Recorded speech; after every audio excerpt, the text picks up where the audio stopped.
Yeah, so we got 3 classes. Well, first we'll meet the IndyStar reporter in my office and just hang out for an hour. And there'll probably be some people like who will want to meet you, you know. Okay. The first class is 200 level class, and that was on philosophy and education. But it's about philosophy for children. Yeah, and how to teach philosophy to children, because it's a critique of it. But it's actually arguing that all philosophy is for children, because philosophy is ultimately asking why. And if you think about it, you know, like when you're a kid, you're like, why do we do this? You know? And then you give an answer and they're like, well, why do we do that? You know, why is that? And eventually you just got to be like, all right, that's the way it is, right? And when we say that, we're basically being like, we don't know. You know, we're just saying like, we honestly don't know. So that's kind of like it in a nutshell. But I'm going to have the kids teach you a little bit. In education studies, of course, like we look at education broadly. So what do we learn about prisons? Where do we learn them from? What do we learn about people who have been in prison, right? Who have been incarcerated or are incarcerated. Of course, Vernon was unjustly incarcerated, will be exonerated very soon. Freedom's on the horizon, but you can talk to Vernon about contemplation, adventure. Contemplation to me is like you write different than the way that you speak. You get to contemplate about what you're writing and what you're speaking. So contemplation is like thinking. And what's writing? The book kind of talks about speaking just like as an act of like kind of wandering. Like you're just speaking your thoughts out and then they kind of like form into like a whole essentially. And I was kind of wondering how during that time when you didn't speak or when you couldn't speak for like such a long period of time, like how did your thoughts, I don't know how to frame it, but like how did they form? You know, like how did you like form thoughts? How could you live without speaking really? It's different senses, you know, like if I go back to a blind person.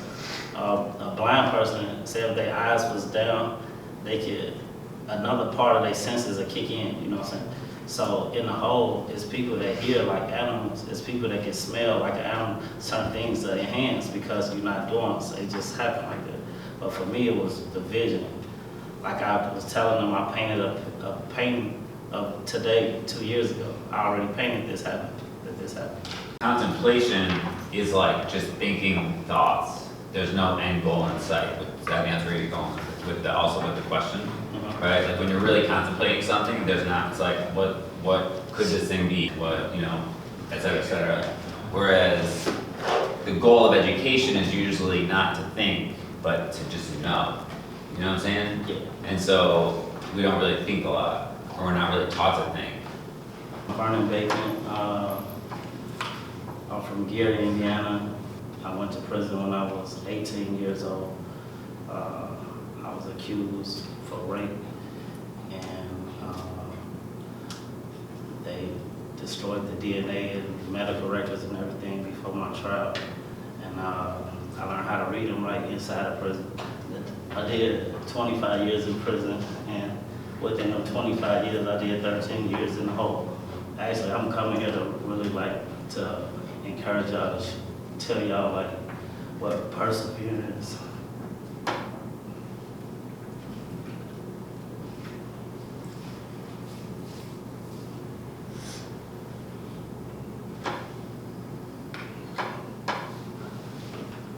I'm really focused on my future, and I believe y'all the future, you know. It took a lot for me to get here today, but anything that I've been through, I really want to share with y'all to the point that y'all don't have to go through it, or y'all can use what I've been through to use the strength to go through whatever y'all going through in life. I wrote 5 children books while I was in prison. While I was in the hole, I was trying to utilize my books and to talk to my child, my daughter. She was in her mother's stomach when I first got arrested. Her mother passed away. We'll have you present as part of my education studies. Because the beginning of the semester, it's like our opening welcome event in a nice room in the library, and you'll get to meet my faculty, my colleagues in the department. Okay. So I'm gonna turn it over to Vernon because in education studies, as I said, like learning isn't like do smarter than me. You know what I mean? Look at the PhD and anyway. Yeah. Even to speak on the past, it's like really hard for me. I appreciate the opportunity to really like get it out because it's therapeutic for me. And I do want to reflect what I do for the community and what I do for the people under like the severe conditions and circumstances I'm under. And it's hard to really speak on anything that I do without allowing God to come in my conversation. Just having a vision of like seeing everybody being encouraged to like understand education is the key for another form of freedom. I appreciate Derek giving me the opportunity to really speak to y'all. And like it's so hard in prison to really be heard because I had my dreams, I had my goals and everything. All this came from prison while I was in prison. Like this made it out before I got out. I got 5 stars from New York Times to Amazon.com before I got out. So, yes, May ma'am. I ask a question? Yes, ma'am. Yeah, thank you so much. Just you being here, really in this space, to share your really your testimony of what you're doing here and what you have done. I'm so curious of when you said that you were inspired by your first book. You had crayons, you were in solitary confinement. Yes, ma'am. Can you share, like, how did it come to you? Like, how did it come through you? That moment or something? That book, like, did it come pictures first? Did you have the story already? Like, did you know what you wanted to say? No, like I never know the end of the book. Like I'm a student of my own work. Like I don't know what's gonna happen to me. But I visualized actually this book first I had a piece of pencil inside this is because even though I was in the hole, I was in the worst of condition because it's another guy that got the same name as me but a different spelling. So they put me in and this guy threw feces on the officer, but they thought it was me. Oh, no. So they put me in a camera cell with like nothing, but it was a little piece of pencil in the camera cell. And I did this book on the walls in the camera cell first. But I was visualizing my daughter at the time doing it.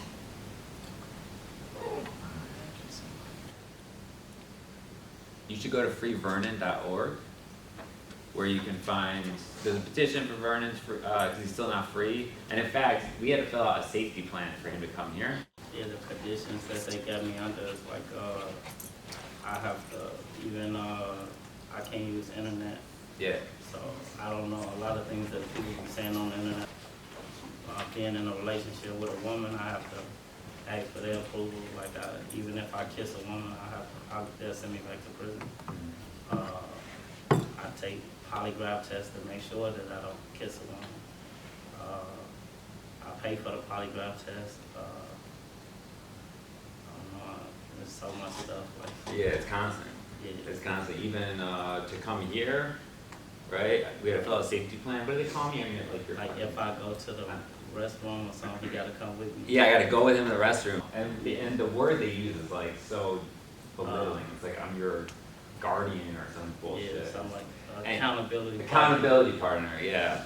And anyway, so this is like this like they don't want her to get free, and there's like a particular reason for that. I mean, you've done a lot of work. I mean, just as we've been hanging out.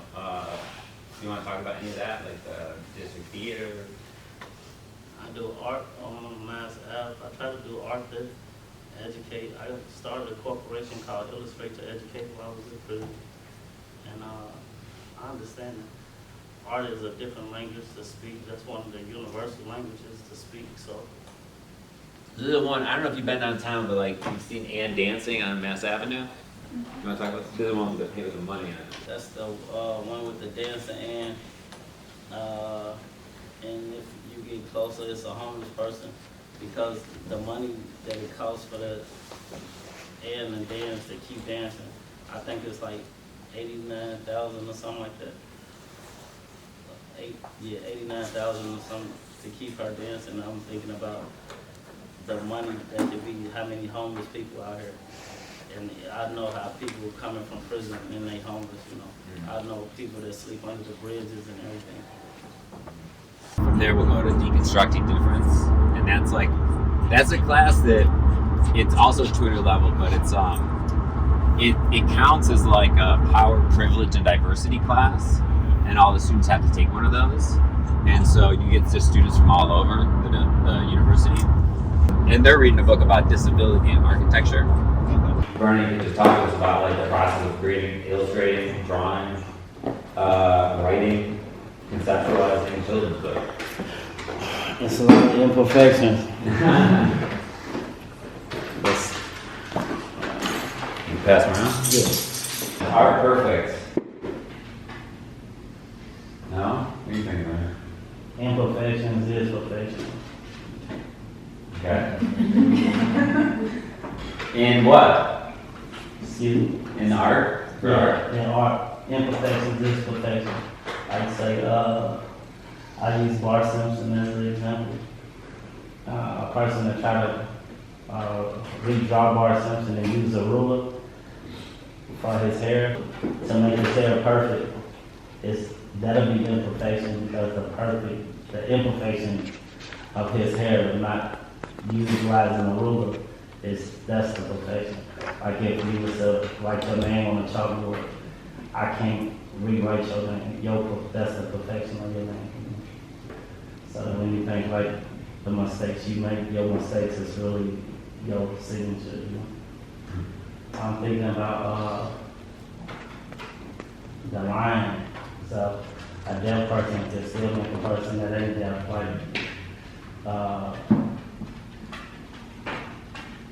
do something that's like contagious within a yarn, you know. No, tell me more. It says yarn. Yes, it was. Like say if a deaf person was the yarn and the person that's not deaf, Yeah. And then we got my last class, Art, Politics, and Education, which is a first-year seminar. And they're very new. They're like just brand new kids, real green. So that'll probably just be us dialoguing more or less. And but their assignments like are coming due maybe Friday. So it's what is this? Yeah, so their assignment is to take like an everyday educational object, like a pencil or whatever, I don't know.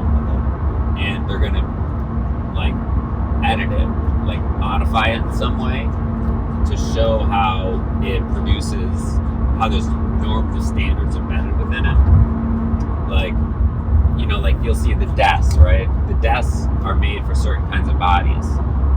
And so if let's say you're real small, right? And you get the desk and like, you're like, oh, I don't fit this desk. But in reality, there's just a misfit between you and the desk, right? The problem isn't the desk, the problem isn't you. It's like both those things together.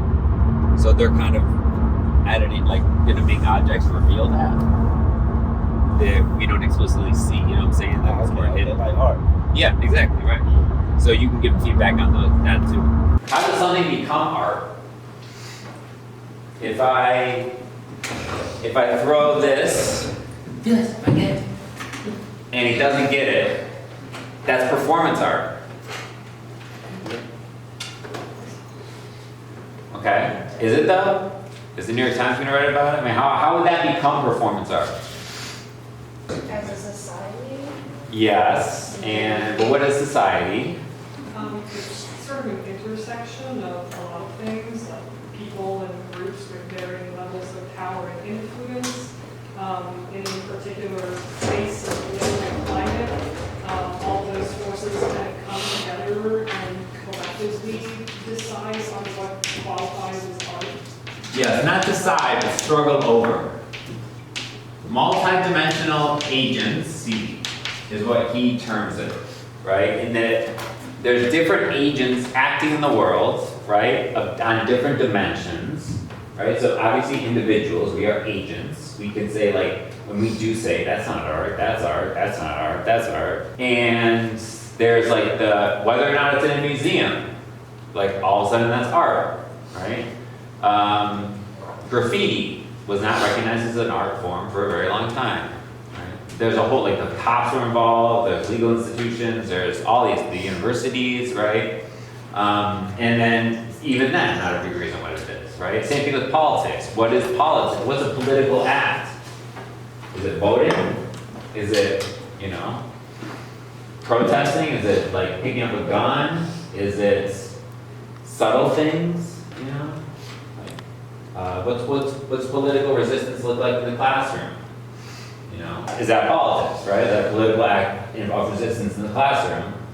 Or is like, not paying attention or something like that, right? There's struggles over that, okay? Walkouts are political acts sometimes they're not, So in other words, and also what's political and politically desirable, right, in one area, in one society, in one place, in one time, is not going to be the same in another place and time, right? What we know is art today, the fine arts, painting, film, photography, drawing, and ceramics. Poetry, Yeah, literature, yeah. That's like brand new, So anyways, the point of that is that like there's no such thing, ontological, there's no such like substance, right? This is art, this is politics that exists throughout time and space in society, right? Doesn't transcend those things. Vernon is an artist, an illustrator, and painter, just all around good dude, brilliant, and he is here to workshop with you. A new world is in birth. A better world is in birth. A better world is in birth. A better world is in birth. A new world is in birth. The power of example, power of ideas, still live on when you no longer hear. The power of your word, power of your action. That spirit now too often is lacking. Most of my heroes died violent deaths. To be truthful, I can't expect no less. The goal to be the highest stature of man. That means selfless with a forward plan. I know the progress requires struggle. Has through the centuries of people's troubles, a people's muscle and will to win. Ultimately define the strength within. The Vietnamese beat the USA on just one bowl of rice in a single day. Now that's willingness to sacrifice, and that's really paying the ultimate price. A much better world has potential to grow. It's a better world that we are building.